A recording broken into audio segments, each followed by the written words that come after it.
Idol, ikaw po ba ay sobra-sobra na po sa pakikipagbembangan, pakikipagbakbakan? Ikaw po ba, Idol, ay uhaw na uhaw at kulang na po sa dilig, Idol? Ano nga ba ang nangyayari sa inyo? Ikaw po ba ay pumapayat o ikaw po ba ay tumataba, Idol, at lumolobo na lang dahil po sa pakikipagbembangan? Ano nga ba yung mga paniniwala? Ano nga ba ang katotohanan ng sinasabi ng pag-aaral, Idol? Alam niyo po ba, base po sa pag-aaral, ang pakikipagbakbakan, bembangan at pakikipagtalik, Idol, yan po ay nagkakaroon ng burning po sa inyong calories.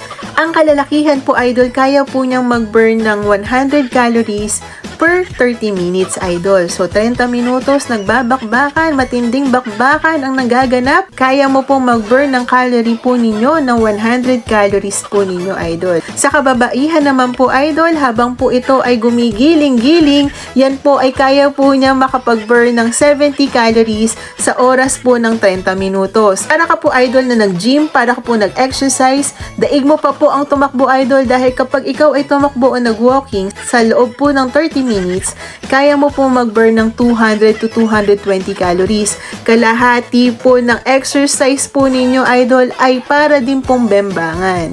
Aba, yan ay healthy, Idol. Healthy naman po pala. Kaya lang, Idol, bakit po tumataba? Bakit po lumolobo at naiiba na ang mukha po ni Mrs. at pati pong si Mr. ay lumalaki na rin po ang kanyang tiyan?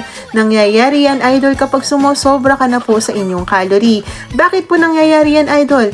Kapag po kayo ay nagbebembangan, happy po si Mrs. at si Mr.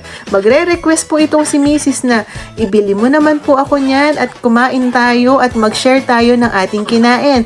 At dahil sobrang kasiyahan po nila, para po sila nagpe-fiesta kapag po sila ay after po nila magbembangan ay kakain po sila ng kakain dahil happy nga po sila, Idol. At nagutom at napagod. Pagkatapos pong kumain, ano po ang gagawin, Idol? Matutulog na po yung dalawa na yan. Kapag natulog na, Idol, lahat ng kinain mo, lahat ng sinalpak mo dyan sa inyong katawan, yan po ay hindi na po matutunaw. At syempre, gigising ka po kinabukasan, kakain po ulit kayo, sweet na sweet ang dalawa, kakain ng almusal, magkukwentuhan, at pagkatapos noon, maaari pa ulit kumalabit, o kaya naman po ay matutulog po ang dalawa dahil po magre-ready na naman po sa susunod na bakbakan. Ang ating pong calorie sa isang araw, kailangan 2,000 calorie per day lamang.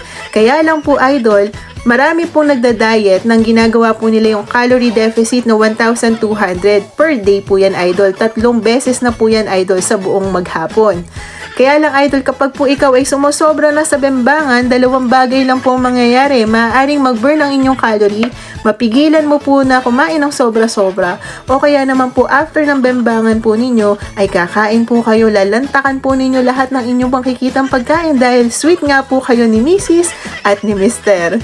Yun lamang po, Idol. Pagkatapos mo po mapanood to, tignan mo ang inyong sarili, tanungin mo itong si Mrs., tumaba na ba ako? O pumapayat ba ako? At kayo pong dalawa ay mag-usap kung ano nga ba ang dapat po ninyong gawin pagkatapos po ninyo magbembangan. Yun lamang po, Idol. Please don't forget to like, share, and follow me for more videos. Happy bembangan, mga Idol!